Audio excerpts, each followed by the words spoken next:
Čaute a vítajte môjho ďalšieho hlasového videa.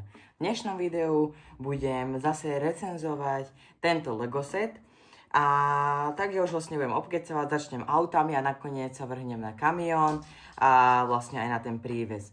No, toto osobné oranžové auto, ja by som povedal, že to je značky Tesla, je vlastne pekné.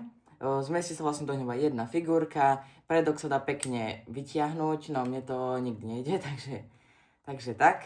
Ale aj zadok by sa mal dať vytiahnuť. A, no, takto. Je to vlastne takáto skladačka auto. A to všetko.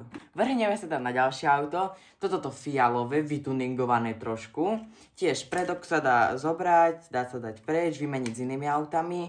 Tiež sa na neho zmestí iba jedna minifigurka. Stavbu malo skoro rovnakú ako to oranžové. A ešte sa vrhneme aj na to ďalšie auto. To je to žlté, taký ten úplný tuning. No a ono vlastne vyzerá nejako ako takto. Je to také auto, že ja som sa napríklad čudoval, že vpredu má také veľké kolesa a vzadu len také maličké. Je to tiež pekné auto, zmestí tam iba jedna figurka. No a vrhneme sa na samotný ten kamión, tak vlastne najskôr príves dá sa vytiahnuť, ako aj pri odťahovke. Zmestí sa do neho už dve minifigurky.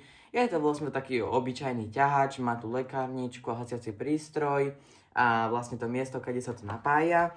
No a príves samotný, je to vlastne veľký príves, má aj nožičky, že keď by ste to chceli položiť niekam, potom vlastne má to takú vysúvaciu plochu a keď toto, tak to má takú zaujímavú stavbu, že vlastne iba toto posúvate a potom vlastne toto tak zahaknete a máte to vlastne vyrovnané a môžete nakladať auta.